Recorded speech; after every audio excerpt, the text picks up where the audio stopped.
Kita semua kan pengen dihormati, iya kan? Itu manusiawi banget. Tapi pertanyaannya gini, kehormatan itu sesuatu yang harus kita kejar mati-matian atau justru sesuatu yang datang dengan sendirinya pas kita nggak lagi nyari? Nah, di sini kita bakal bedah dua jalan yang beda banget ini. Oke, coba deh kita jujur sama diri sendiri sebentar. Rasa ingin dihargai, dipuji, diakui, itu tuh kayak udah ada di dalam diri kita. Kadang tanpa sadar, dorongan ini bisa ngatur banyak banget keputusan hidup kita. Tapi kenapa ya validasi dari orang lain itu rasanya penting banget? Sebenarnya yang kita cari itu pujiannya doang, atau ada hal lain yang lebih dalam lagi? Nah, ini dia nih paradoksnya. Di dunia yang kayaknya selalu teriak, tunjukin dirimu, tunjukin hebatmu. Prinsip kuno ini justru bilang sebaliknya. Kutipan inilah yang bakal jadi kompas kita waktu ngebahas dua jalan yang benar-benar kontras soal kehormatan. Oke, kita mulai dari jalan yang pertama ya. Jalan yang mungkin paling sering kita lihat di sekitar kita, jalan kesombongan. Ini adalah jalurnya orang-orang yang aktif banget ngejar kehormatan, yang menjadikan pengakuan itu tujuan utama. Tapi, seperti yang bakal kita lihat, jalan ini tuh ada risikonya loh. Coba dilihat polanya. Rasa haus akan pujian itu memicu kesombongan. Nah, kesombongan itu bikin kita makin butuh pengakuan orang lain. Ini tuh kayak lingkaran setan yang nggak ada habisnya dan rapuh banget. Coba bayangin, capek banget kan hidup kalau harga diri kita itu naik turun cuma berdasarkan jumlah like atau pujian yang kita dapat hari itu? Nah, ini dia inti masalahnya.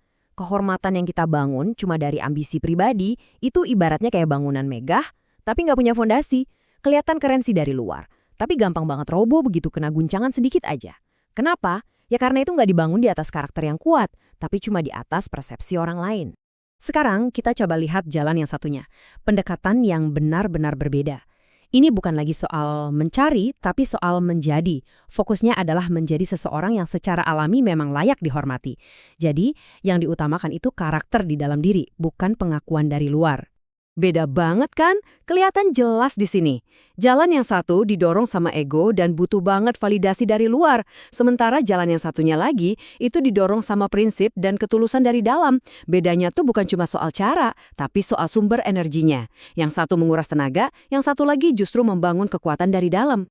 Terus gimana caranya menjadi pribadi yang layak dihormati itu? Semuanya dimulai dari kerendahan hati. Bukan berarti merendahkan diri ya, tapi lebih fokus ke kontribusi, bukan cari panggung. Terus ada kejujuran, kesetiaan, dan integritas. Ini tuh bukan sekedar sifat-sifat baik biasa. Ini adalah pilar-pilar yang bikin orang lain secara alami hormat sama kita, bahkan tanpa kita minta. Nah, ini akhirnya bikin kita mikir lebih dalam lagi. Kalau bukan kita yang ngejar-ngejar kehormatan, terus kehormatan yang sejati itu datangnya dari mana dong? Di sini kita diajak buat ngelihat dari sudut pandang yang lebih tinggi, yaitu peran Tuhan dalam semua ini. Coba deh lihat perbandingannya di sini. Kehormatan dari manusia itu bisa dibilang kayak gula. Rasanya manis, tapi cepet banget hilangnya. Sedangkan kehormatan dari Tuhan itu digambarkan sebagai fondasi yang kokoh dan tahan lama. Ini benar-benar mengubah tujuan kita kan? Dari yang tadinya ngejar tepuk tangan sementara, jadi fokus membangun karakter yang nilainya abadi. Dan cara Tuhan meninggikan seseorang itu bukan seperti sorotan lampu panggung yang datang tiba-tiba. Ini lebih mirip kayak seorang mentor bijak yang melihat potensi kita. Dia nggak kasih panggung, tapi dia bukakan jalan. Dia nggak kasih piala, tapi dia kasih tanggung jawab yang lebih besar. Jadi, kehormatan itu datang sebagai hasil dari karakter yang sudah teruji, bukan karena ambisi yang teriak paling kencang.